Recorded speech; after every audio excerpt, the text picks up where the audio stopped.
Ассаламу алейкум туугандар. Ошентип Манасты токтогон жеримден улай берейин. Алгач кептин астында ушул көрсөтүүгө бираз көмөк кылып жаткан кыргыздын мыктылары жөнүндө кеп сала кетейин. Биздин ушул Манас баяны көрсөтүүбүздүн бираз туугандар техникалык анча-мынча мүчүлүштүктөрү бар эле. Ошого Москвада ишкерлик кылган Шавкат Закиров деген досубуз жардам берди. Ал Шавкат кадимки Жогорку Кеңештин экс депутаты Төрөбай Зулукпаров агабыздын бир тууган иниси болот. Шавкат, сага ийгилик тилейм, ийгилик каалайм. Андан сырткары манасчылардын жалпы тобу ушул көрсөтүүнү жасап жатканда мага дем беришип, жакшы кеңештерин айтышып, алардын баарысына ыраазычылык айтмакчымын. Ошентип кара сөз менен айткан манасымды момтип манасчылар колдоп турса кантип айтпай коеюн деп анан баштай берейин. Кече өзүңүздөр көргөндөр билесиздер, Манас Алооке хандын Анжияндагы ажайып канасына келген болчу. Ал жердеги Алоокенин далай шумдуктарынын баарысын көргөн болчу. Алоокенин бир жанында аскер башчысы Баңбаңы деп коет экен, Чинда. Түкүрүк деген бар экен. Манасты ушул жерге жалгыз келдим, аз эле жигити менен. Өзүм барып башын кесип келбейинби деп Алоокеге кеңеш салып тыңсынды эле. Алооке Түкүрүктү жөнөттү эле. Түкүрүк барып Манастын түрүн көрүп жүрөгү түшүп өлдү. Андан кийин эртеси күнү Манас ошол Алоокенин ажайып канасына конуп калган болчу. Анан эртеси күнү Алооке бүткүл баягындай жан жөкөрлөрүнүн аскер жанагы өзүн узатуучуларынын баарысын коштоп келип, анан Манасты жакшы уктадыңызбы, жай турдуңузбу деп Манаска жолугуп, анан Манаска чын сырын айтып турат да. Манас, мен сенин кайратыңды көрдүм. Мен сенин эрдигиңди көрдүм. Мен сенин шердигиңди көрдүм. Эми кеч айтып атпайбы? Чапсак кылыч кеспеген эремети көрүнөт, сайса найза тешпеген керемети көрүнөт. Мындай адамды мен 46 жыл хан болдум, мындай баатырды, мындай шерди жолуктурган эмес болчумун деп Манаска кече эле бул ички дүйнөсүнөн жеңилип калган. Анан түнү менен түйшөлүп чыкты. Тетигил жөнөткөн түкүрүгү болсо келип кыйынсынам деп жүрөгү түшүп өлдү. Анан өзү Манаска төгүлүп чын сырын айтып жатат да. Мен Кытайды, Туңшаны, тетиги Каканды көрө турган болуп калыптырмын. Эгер жок тура бер десең, мен ушул жерде тура берейин. Элимди ушул жерде карап бер десең, карап берейин. Кызматыңды кыл десең, кызматыңа жарап берейин. Болбосо кет десең кетейин, мен Кытайга жетейин деп алдында бүшүркөп турду дейт. Анда Манас өзү мындай көп күлгөндү билбеген салкын мүнөз киши экен. Анан Алоокеге минтип айтты дейт. Сенин Бооке деген балаң бар экен.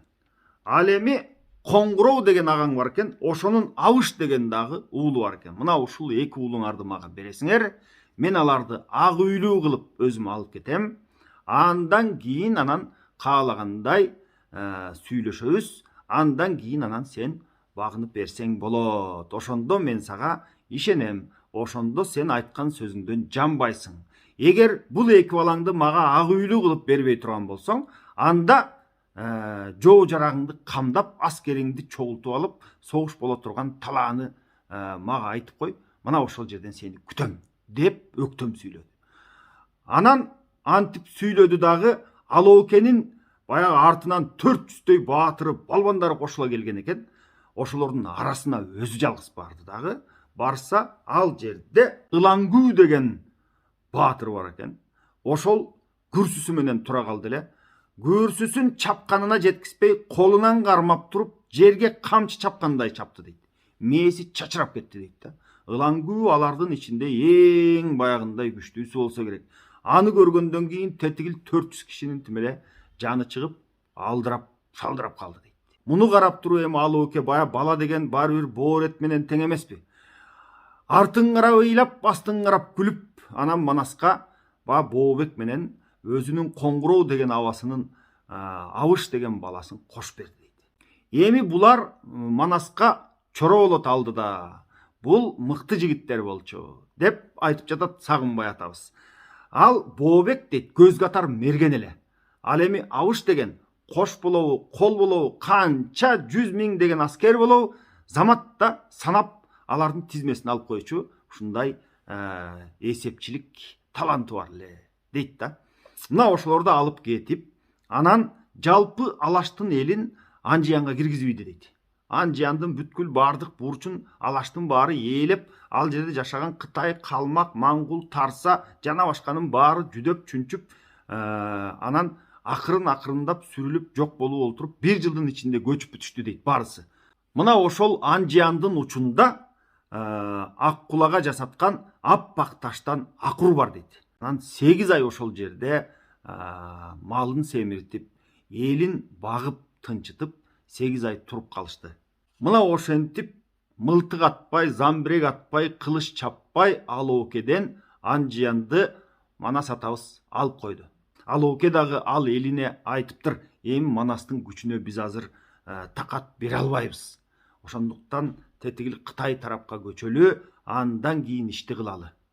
Мүмкүн кайра ошол жактан күчөп алып, анан келип Манастын эсебин табарбыз деп бир чети элине мынушундай сөздү айтып, элин тынчытып, анан акырын эли көчүп жок болду дейт да.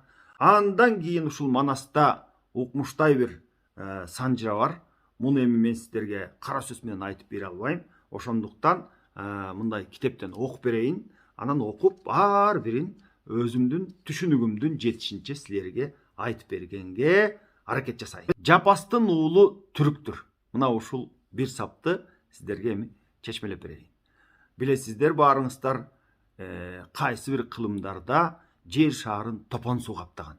Мына ошол топон суу каптаганда ар бир жаныбардан бирден экиден кылып баягы пар менен алып, өзүнүн кайыгына салып, анан далай жандын баарысын сактап калган Нух деген пайгамбар болгон. Мына ошол Нух пайгамбардын 3 уулу болгон экен. Кам, Сам, Жапас деген. Мына ошол Жапастан түрк балдары таралган деп айтып жатат. Жаалына тура албай жанчышкан душман бүлүптүр. Түрктүн уулу түтүктүр. Түрктөн түтүк деген уул төрөлдү дейт. Дүнүйөнүн баарысын түтүк алып түтүптүр. Ошол Жапастан түрк төрөлүп, түрктөн түтүк төрөлүп, ушул хан болуп, анан жанагы түрктүн орун басары болду дейт да. Ошол күттү дейт түрктөн калган дүйнөнү. Ал түтүктөн калганын Бакуган баарын күтүптүр. Бакугандын тушунда арбын болуп жаңжалы, эрендерден эр чыгып, калба болуп ошондо түрк баласы тарады дейт. Ал эми түрктөн түтүк төрөлдү.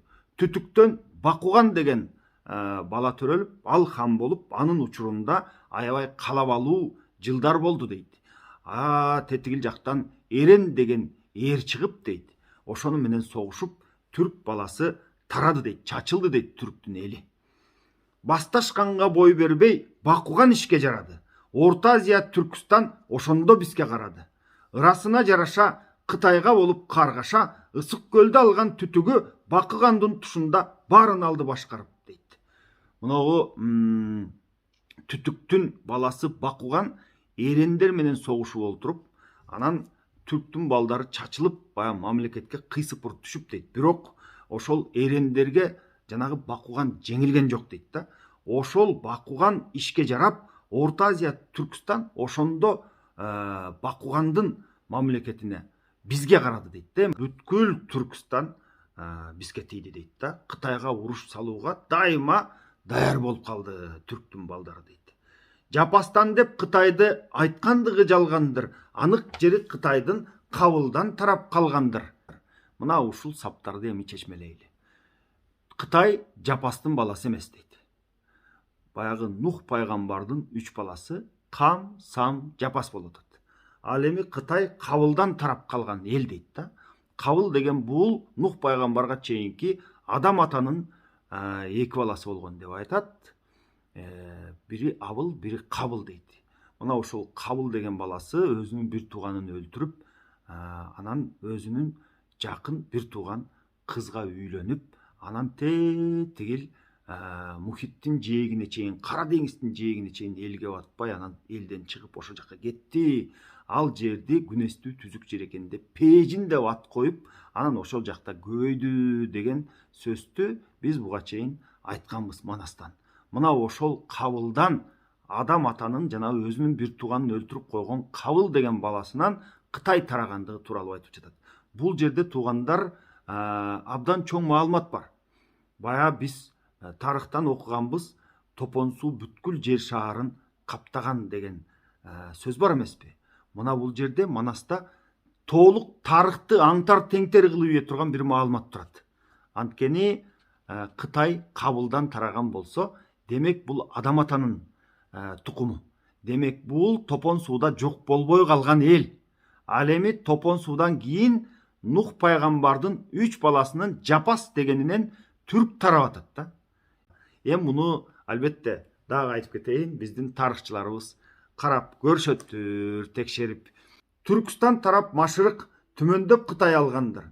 Түтүктүн уулу Бактуган дүмөктү кыйын салгандыр. Бактуган уулу кийикке бар дүнүйө калгандыр. Эми баягы түтүктүн уулу Бактуган муну ушинтип аябай мыкты чыгып, тетигил жактан Эрен дегендерге алдырбай, анан бул жагынан Кытайлар менен башташып олтуруп ушул Түркстандын баарын алды дейт. Андан кийин Бактугандын уулу Кийик деген болгон. Мына ошол Кийикке өзүнүн бар дүйнөсүн, хандыгын өткүзүп берген деген маалымат. Жер талашып, эл бөлүп, Кийик кан баарын алгандыр. Түрк уулу турган Кийикке, Кийик кан чыккан бийикке. Алдагандай бу сөз деп, акылмандар күйүкпө. Кийик кандын тушунда, кирдебестен ушунда, Кабыл уулу болгондон, каканчынга толгондон, айрып жерин алыптыр. Аягы Мисир, башы чын Азия деп калыптыр. Орто жерин жердеген, оболдон адам жеңбеген түрк баласы калыптыр. Мына эми Кийик аябай бийик хан болду дейт. Кабылдын уулу дегенден каканчыга толгондон айрып жерин алыптыр деп атат да. Кабылдын азыр эле айтып кеттик, тетиги адам атанын Кабыл деген балдары Кытайда айтып жатат да. Ошол Кабылдын уулдарынан каканчынга толгон элден дейт, айрып жерин алыптыр. Аягы Мисир, башы чын. Тетиги аягы Мисирге чейин, башы чынга чейин Азия деп аталып калды. Мына ошол Азиянын ортосунда түрк деген калк жашады деп жатат. Эми кайра сөзүбүздү улайлы. Андан кийин 259 санаадан казак кыргыз калкыңыз алашкандан тараган дейт. Эми ошол тетиги көнө тарыхтан кийин 259 санаадан дейт. Бул эми канча кылым экенин ким билсин туугандар. Казак кыргыз калкы алашкандан тараган деп кечээги тарыхка келип кетти да. Кайрадан анан көнө тарыхка баралы. Кийик кандан Аланча, жанагы Кийик кандан Аланча деген хан чыкты дейт. Калайык мени сөкпөңөр, каталык сөз кылынса, калкы менен бай болуп, Карымбайдан кийинки өзүнүн алдынча угут кылган буудайды, унуткан экен Кудайды, жаратканын тааныбай, жайыл болгон канча жан Аланча хандын ордуна аким болду Татар хан дейт. Эми Аланча хандын учурунда жалпы ушул түрктүн балдары жайыл болуп дейт, тартиби жок болуп, буудайдан угут кылышты, ушундай тартипсиз болуп жүрүштү дейт да. Эми мамлекет күчү тайып баягындай анча өнүгө албаганын айтып жатат да. Андан кийин аким болду Татархан дейт. Аланчадан кийин Татархан деген чыкты дейт. Аземи журтка көрүндү, татар маңгул атанып журт экиге бөлүндү. Мына ушул Татархандын учурунда жалпы түрктүн балдары экиге бөлүнүп кетти. Бир жагы татар, бир жагы маңгул болду дейт. Ката кетпей жарлыгы, калайыкка билинип, касиети барлыгы. Жети атага кетиптир, өкмөткө ээ болуп, мырза камай болгончо өкмөтү жетиптир. Уругу татар болгондон ушу жүргөн өкмөт арасында алтоону сурап билсең нетиптир. Уругу татар болуптур, Жарупанын жарымына алган эли толуптур. Азия менен Жарупа арасында болуптур. Аягында мырзасы алдырыптыр Оруска, өкмөтүн жоюптур дейт. Эми бул жерде жалпы ушул татар калкынын санжырасы айтылып кетти да.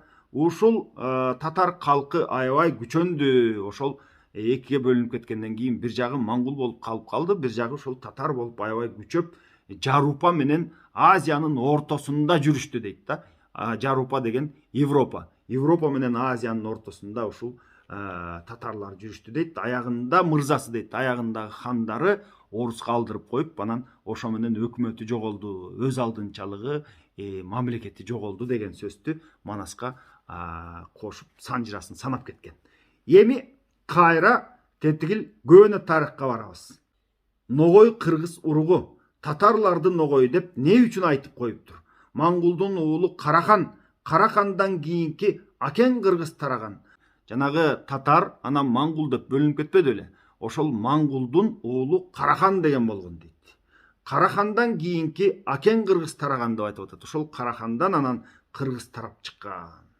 Абыдан ишке жараган, зерикпе окуп угуштан, Карахан уулу угускан, калганы жок катардан, кыр-угус деп мурунттан, кылымга колу жеткен соң, Кытайды кырып куруткан, кабыл уулу болгонго каяша кылган бир жан жок, асылган кыргыз мурунтан, жер жайнаган Кытайга сенсиң деген тир жан жок, Кытай кылган көптүгүн, кыргыз кылган көктүгүн. Кырга чыккан угусту, кылыгын кылым угушту, бабаларың баштатан Багдадты жер деп турушту, кыргыздын болгон бир уулу, кылым журт ойло сен муну деп айтып жатат. Эми муну да чечмелеп берейин да. Ошентип дейт, баягы татар анан маңгул болуп бөлүнүп кетпеди беле түрктүн балдары. Ошол татардан кадимки татар элинин жанагы санжырасын айтып келдик. Кечээ оруска жеңилгенине чейин айтып берди. Андан кийин кайра көөнө жакка кетип, баягы маңгулдан дейт, татардан бөлүнүп кала берген маңгулдан Карахан деген туулду дейт. Мына ошол Карахандан кыргыз тарады дейт.